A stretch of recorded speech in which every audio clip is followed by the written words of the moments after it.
நமஸ்காரம். உங்கள் அன்பிற்கும் அபிமானத்திற்கும் ஒரு வித்யாபுத்திர விஆர் ராஜா குளத்தூர் பேசுகிறேன். ஸ்ரீ மாத்திரை நமக. இது என்னுடைய 1439வது வீடியோ. இந்த வீடியோவில் என்ன பார்க்க போகிறோன்னா, நம்ம லலிதா சஹஸ்ரநாமத்தினுடைய விளக்க உரை. இது வரைக்கும் நம்ம இந்த 350 நாமாவளி பார்த்துருக்கோம். 351 பார்க்க போகிறேன். இப்போது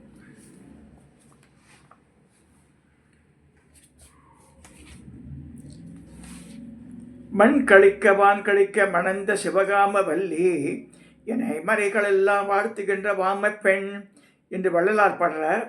அதுதான் வாமகேஷி. 351வது நாமாவளி.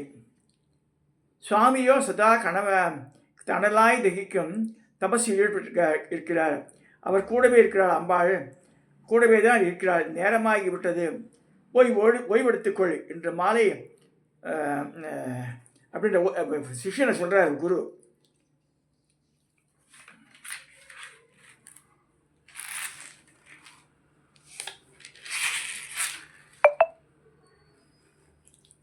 அவர் தபஸ் என்னும் அக்னியில் இருப்பதே அம்பாள் தான். அவர் தபாகினி மட்டும் இல்லாது வன்னி மண்டல வாசினி. வன்னின்னா நான் ரொம்ப நாள் வன்னி மரம் நினச்சிருந்தேன். வன்னினாலும் நெருப்பு குறிக்கிறது, அக்னியை குறிக்கிறது. வன்னி மண்டல வாசினி 352. ஆக எல்லாவித அக்னி மண்டலங்களையும் அவள் வாசம் செய்கிறாள். கிட்டவே நெருங்க முடியாத தகிக்கும் அக்னி நடுவில் இருப்பவள். இந்த பஞ்சாக்னி நடுவில் காமாட்சி கூட தபஸ் பண்ணா சொல்லப்படுது மாங்காட்டில்.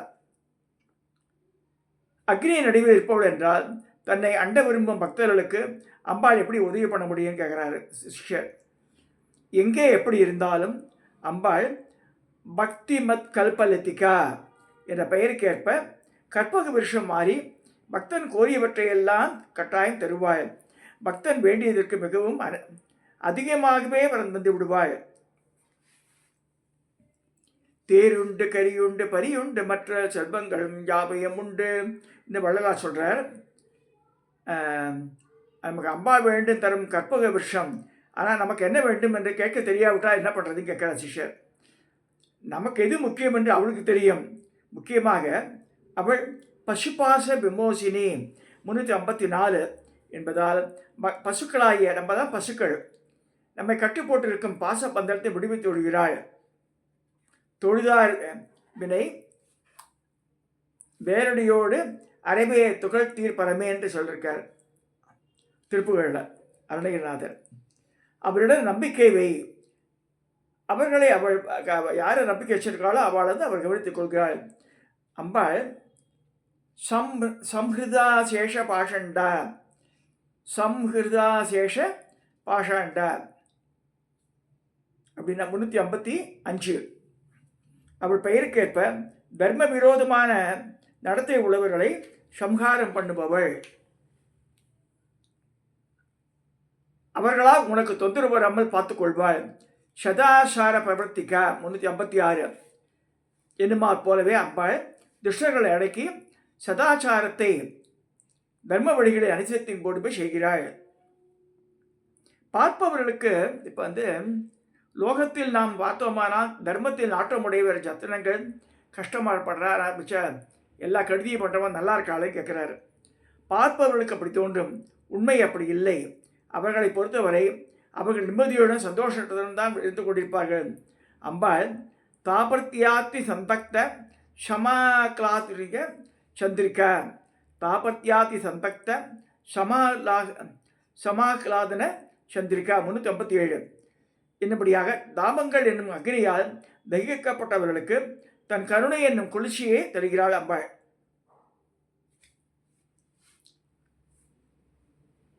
அடுத்தது, இத்தனை யுகங்களாக இருப்பவள் என்றால் அம்பாளுக்கு காலவசத்தால் இப்படி மூப்பு உண்டாகாதான்னு அது இல்லை.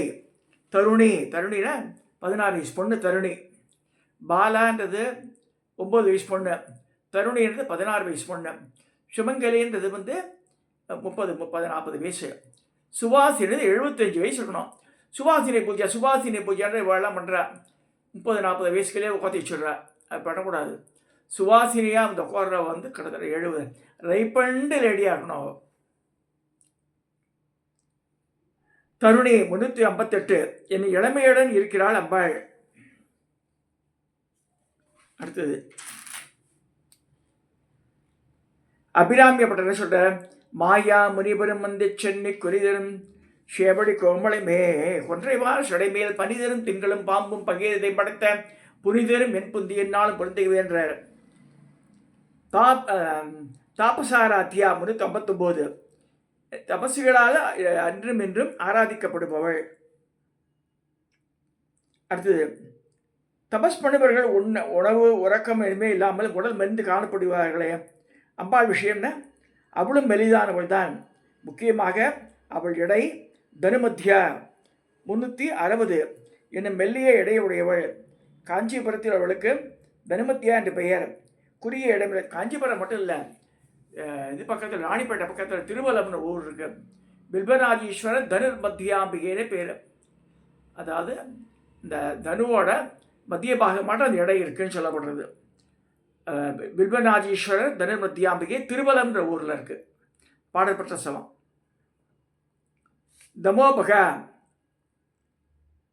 மின்னல் வெளிச்சம் வருமேன்ற அம்பாளும் தமோபக என்று இல்லக விளக்கது இருள் கெடுப்பது, சொல்ல விளக்கது ஜோதி உள்ளது, பல்லக விளக்கது பலரும் காண்பது என்று திருநாவுக்கரசர் வாக்குப்படி அஜ்ஞானமான இருளை போக்கும் அஜ்ஞான துவாந்த தீபிகான்னு ஒரு லலிதா கடைசியில் அஜ்ஞான போனம் எங்கியிருப்பது என்னது, அதான் இது வெளிச்சம்தான்.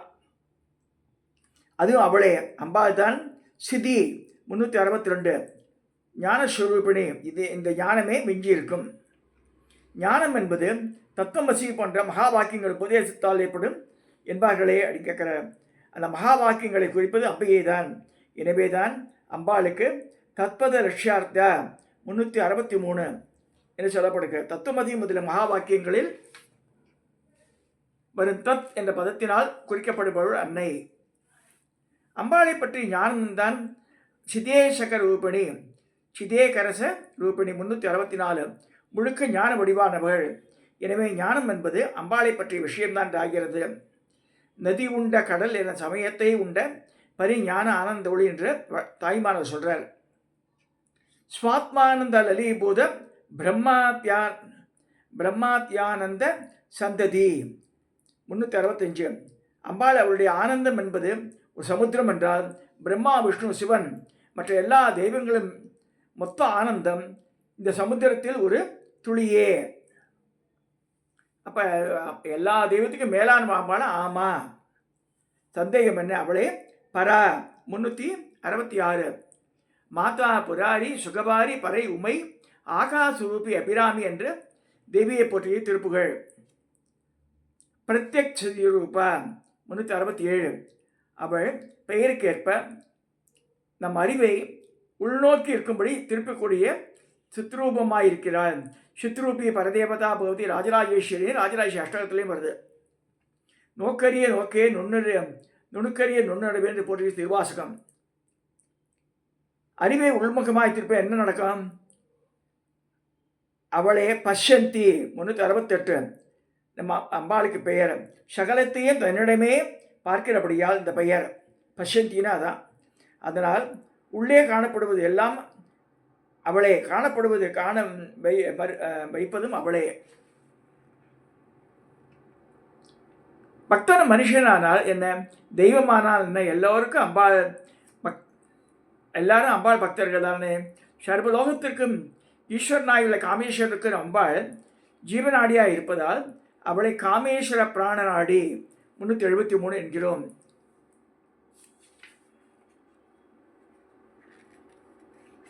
சாரி, அதுக்கு முன்னாடி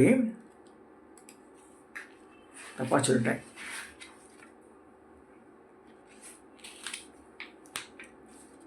பசந்தி 368.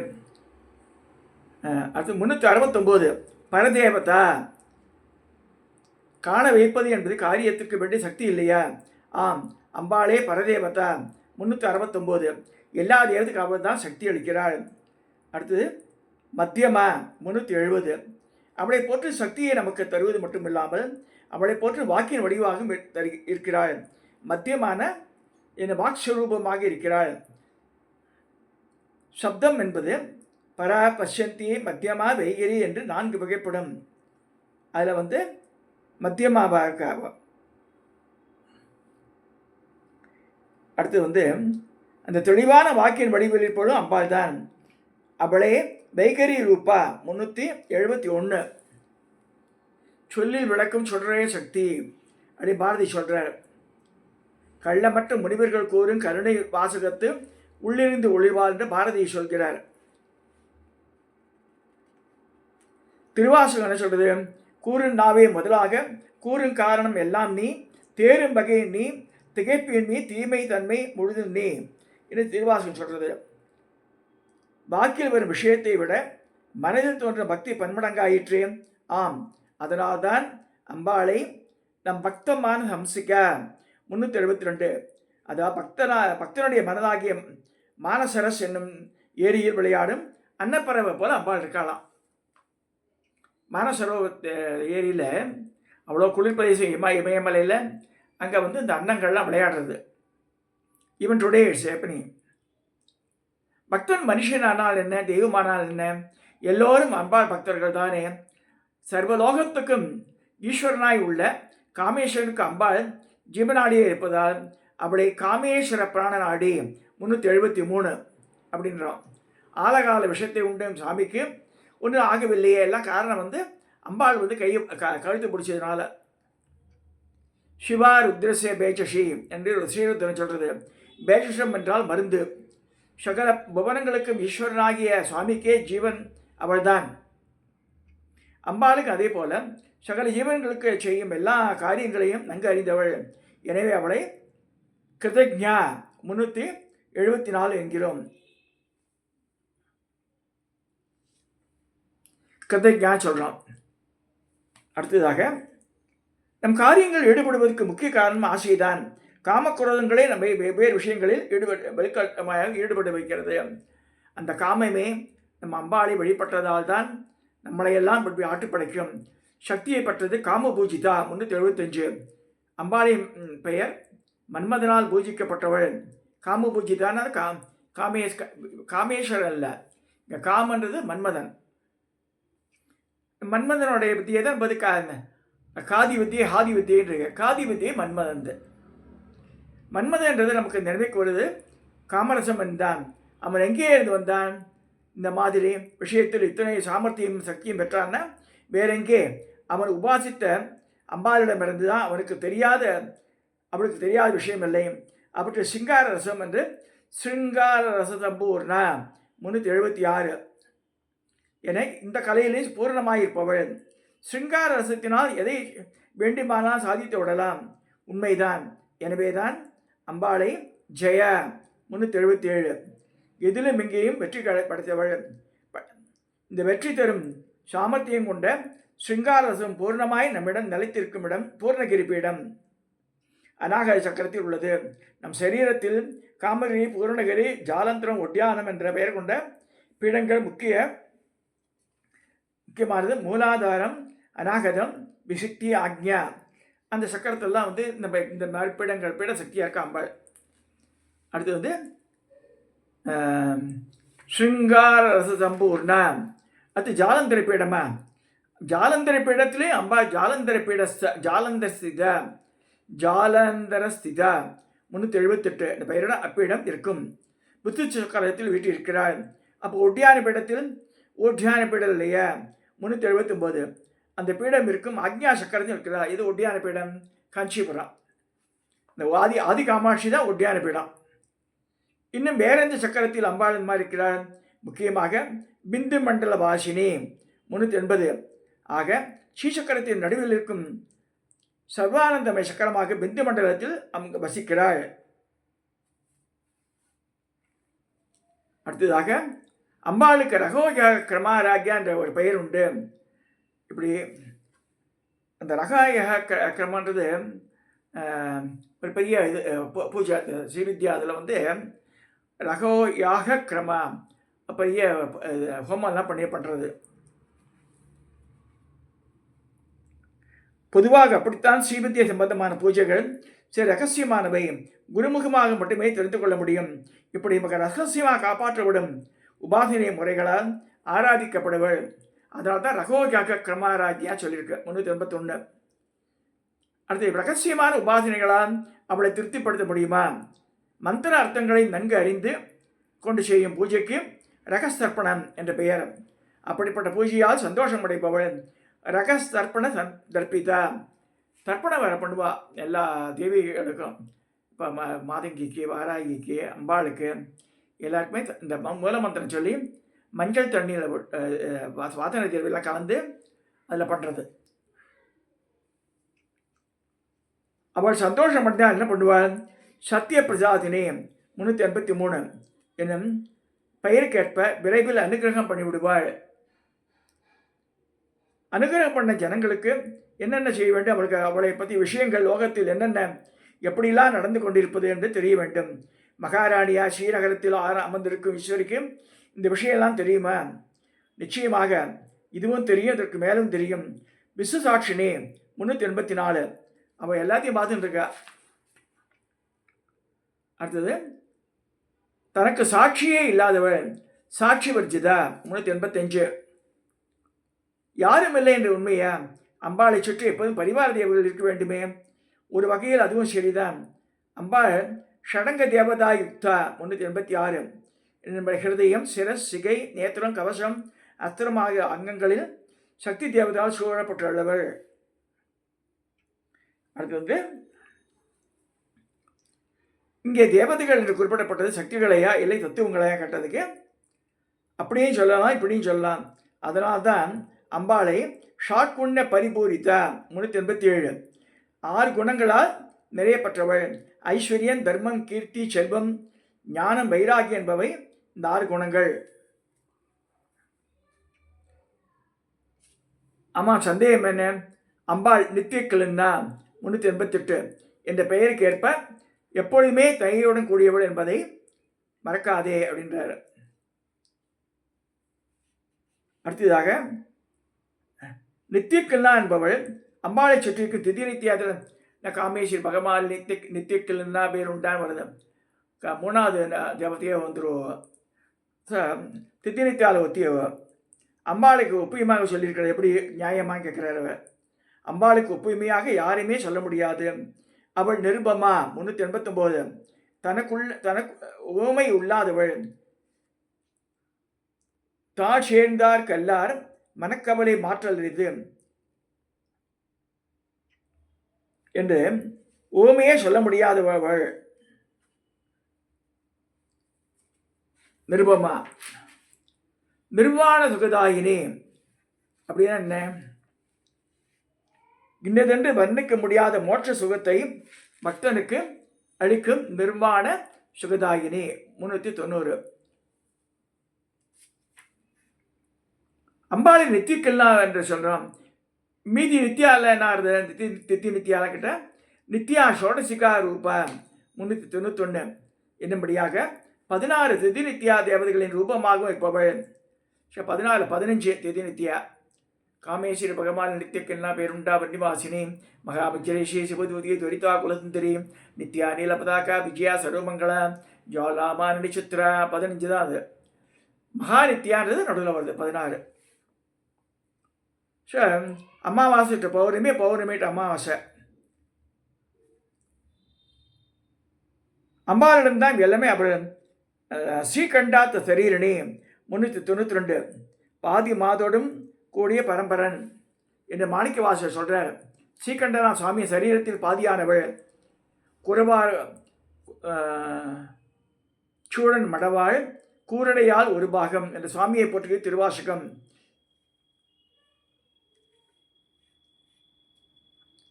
தம்பிரான் திருமேனியிலையும் செம்பாதியும் கொண்ட தையல் நாயகி என்று அம்பிகையை போற்றுகிறது முத்துக்குமாரசாமி பிள்ளைத்தமிழ். அம்பாள் தான் பிரபாபதி 393 அனிமா, மகிமா, லகிமா அந்த 8 சித்தி 10 சித்தி தேவதைகள் ஆபரண தேவதைகளை பிரபைகளாகி அம்பாளை சூழ்ந்து கொண்டிருக்கின்றனர். இவை பெரும் சக்தி தரும் தெய்வங்களாயிற்று. அனிமா, மகிமா மூலம் அபரிமான அஷ்டமா சித்திகளை உபாசனுக்கு தருவது அந்த சித்தி தேவதைகளா இல்லை அம்பாளா? எல்லாம் அவள் செயல். அம்பாள் பிரபா ரூபா 394 என அனிமா சக்திகள் தானே ஆனாள். அந்த தேவதைகள் வழியாக அம்பாளே தான் சித்தி தருகிறாள். மாபெரும் சக்திகளால் சூழப்பட்டும் அந்த சக்திகள் தானே ஆகியும் பிரகாசான பிரபாரூபமாக இருக்கும் அம்பாளை தெரியாதவர்களும் உலகத்தில் இருக்க முடியுமா? முடியாதுதான். அம்பாள் பிரசித்தா 395, எல்லோரோடும் அறியப்பட்டவள். அவளை தெரியாது மூடனா இருந்தாலும் அவள் நான் நான் என்று சொல்லும்போது அந்த நான் குறிக்கும் வசுவாக இருப்பவளே அவள் தான். அடுத்ததாக அவளை அன்றோ நாட வேண்டியிருக்க நம்ம என்ன பிரச்சனை வந்தாலும் எனவே அவளே மற்ற தெய்வங்களுக்கெல்லாம் மேலாளவன் ஆகிறதே.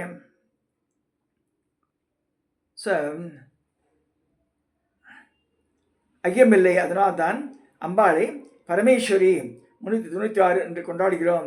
சர்வ உத்கிருஷ்ட ரூபமாக ஈஸ்வரி, சுவாமினி, அத்தனைக்கும் சொந்தக்காரி, யஜமானி அவள்தான். அத்தனைக்கும் என்றால் மூலப்பொருளிலிருந்து சாதாரண விஷயம் வரை எல்லா விஷயத்துக்கும் அவளே மூல பிரகிருதி. 397 சகலத்துக்கும் ஆதி காரணமான வசுவை நாம் பிரகிருதி என்கிறோம். பூமியாகிய பிருத்திவி ஜலத்தில் உண்டாகிறது, ஜலம் அக்னியில் உண்டாகிறது, அக்னி வாயுவில் உண்டாகிறது, வாயு ஆகாசத்தில் உண்டாகுவது, ஆகாசம் மூல பிரகிருத்தியிலும் உண்டானது, அதற்கு மேல் இல்லை.